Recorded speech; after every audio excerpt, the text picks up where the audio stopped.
I was in Tauranga recently and I just noticed the CBD dead. I was there for an under-15 national rugby tournament with my son and his team, and spent a bit of time in and around the CBD because the motel was up the road where we were staying, and as you do, you go for a bit of a wander. And I was alarmed. I'd heard reports, and I knew this because I'd done some work with the Tauranga commissioners a year earlier in some public meetings about the state of Tauranga and the future of it. And I just thought, my God, there are so many shops empty. This is the CBD. If they're empty there, what's going on? Well, of course, a lot of the investment's gone across to Mount Maunganui, where the beaches are, and the Papamore, and the mall and everything, and the one-stop shop, and you get through Hewlett's Road, and who can be bothered coming back because it's a nightmare. But Tauranga CBD is in a brilliant site as well, but it looks dead, and the bank's even gone. The ANZ on the corner says closed, and so at night you see some of the homeless now sleeping in the shop door areas because, well, they're for lease and no one's turning up in the morning. So it was a bit alarming and a bit of a worry, but this is an area, of course, where it has had the greatest growth of any regional town in New Zealand over the past 20 years. Tauranga is an attractive place to be, and it's got all the coastline, and young New Zealanders have flocked there. You see, it's not just a story of older New Zealanders. The average age I looked at the other day, median age is 40. So it's not like everyone's at home, waiting to die. No, there's 40-year-olds there as well. So what's going on? And is this like this in other parts of New Zealand and the main streets of some of these small towns? What's happening on Main Street? Because retail's hard, and it has been hard for some time. Of course, with the cost of living crisis and things going up, New Zealanders have just simply put what money they have left has gone to the mortgage. And so they've had to make sacrifices, and the first thing that goes, of course, is the disposable spending in the shops. And so there's been a number of shops go under, and I know there's been surveys done by Retail New Zealand, and they've been really good with some of their research too that I've used in the past. I think last time I looked at it, 30-odd%, almost 40% of shops said we don't think we'll be around in a year's time. Really concerning. Carolyn Young is the Chief Executive of Retail New Zealand and joins us now. Carolyn, g'day, nice to have you on. Kia ora, nice to be here. Tauranga, have you spent much time there recently? I've been there on and off over the last few years, but absolutely, you're right. The Tauranga CBD is a real challenge, right? They've done lots of roadworks, there's been lots of shop closures, and it's very empty, and it's a really tough retail environment. Yeah, it really is. I was quite alarmed by it. My parents used to live there, so I spent a bit of time there over the years. And I was, I know everyone goes across to the mountain and everything, and that's where a lot of the investment's gone to. But Tauranga CBD is still the Tauranga CBD, and I know that the commissioners there who are running the city have made a decision to build a big civic centre there, and so there's millions and millions and millions of dollars being spent there. I hope that people come because there's something's been built there now. I wonder if people will turn up. Do you think how hard is it to get people back into CBDs and into the sort of retail space? Well, it's tough, isn't it? If once people start leaving an area or not shopping in a certain area, you have to do something to change their mind to want to come back. They have to see a palatable difference in the space that they're going to that would entice them to come back into that area. So, doing significant building work will take a period of time, and then you will have to get businesses that will want to come back into that area on the promise of people coming in.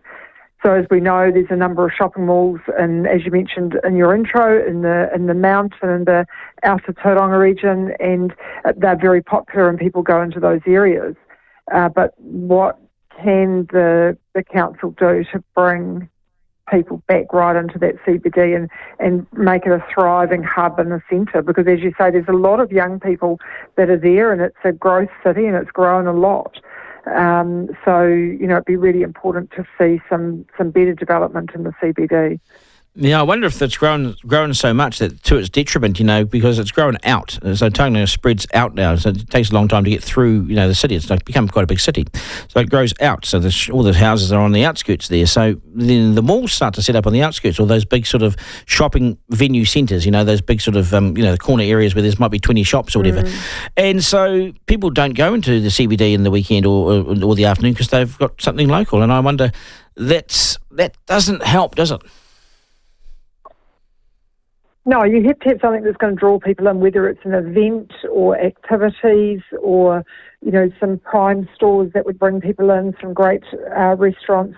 All of those things are critical to attract people, whether it's in the outer suburbs or at the Mount or in the CBD. If you don't have any activities or events or shows or things that will bring people in, then, people have no reason to go there. So you've got to have some structure around what is the attractiveness and the total value proposition of coming into the CBD.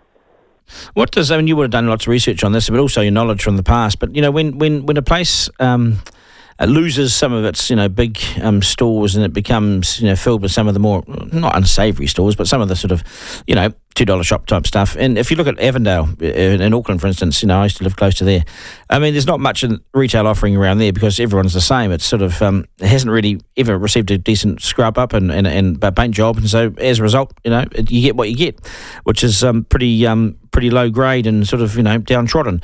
I wonder how hard is it to turn around some of these corners and some of the areas like Tauranga CBD to make it attractive again? How do you sort of get the reputation back of a corner, which was once great but no longer? It must be bloody hard. It's certainly difficult, right? And it doesn't matter if it's in Tauranga or anywhere else. It's a matter of working on, what would attract people to come into that area. You're talking to the landlords of the buildings that are there, making sure that they're up to scratch and that they've invested in keeping their buildings and businesses looking good, and that they attract quality retail and hospitality to the area, because the landlords have a really crucial role to play. If they're not attracting the right businesses to come in, then that has a total impact on the whole environment. So, and then the council, need to work and within any city or town, they need to work with their businesses and local hubs and making sure that they're an attractive proposition for people to want to come to those towns or regions or suburbs. How was Main Street retail doing, across the country in terms of, I'll start with some of the small towns, the sort of small towns that have the main streets. I was in, where was I? In Paidor the other day, and it seemed to be pumping, to be honest. One main street, one town, seemed to be pretty busy. But of course, it's been really tough times. Inflation's been high, although it's all coming back now, and interest rates will start to drop. Do you see some sort of signs of life on the horizon? There are some signs on of life on the horizon, but they're still a wee way off yet, right? So we have obviously had a small cut in tax rates in August, so everybody's got those coming into their bank accounts every fortnight or however often they get paid.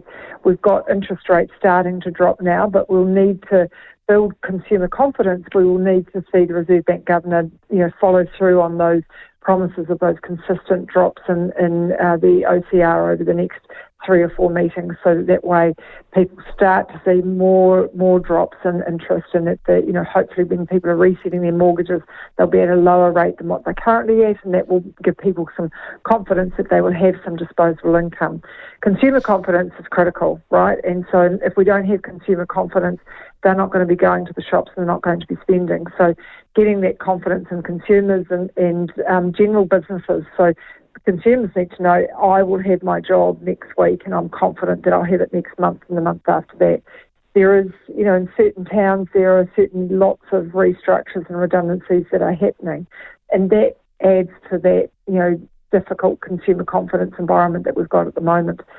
We'd like to think that, by, March, April, May next year, that things will have turned the corner and will be in a better position. Certainly, we've got all the right economic factors lining up, and maybe there'll be a bit of a boost a little bit before Christmas if we are really lucky and we keep our fingers crossed. But ultimately, I think the economy's, a thriving economy is going to happen in that second or third quarter next year.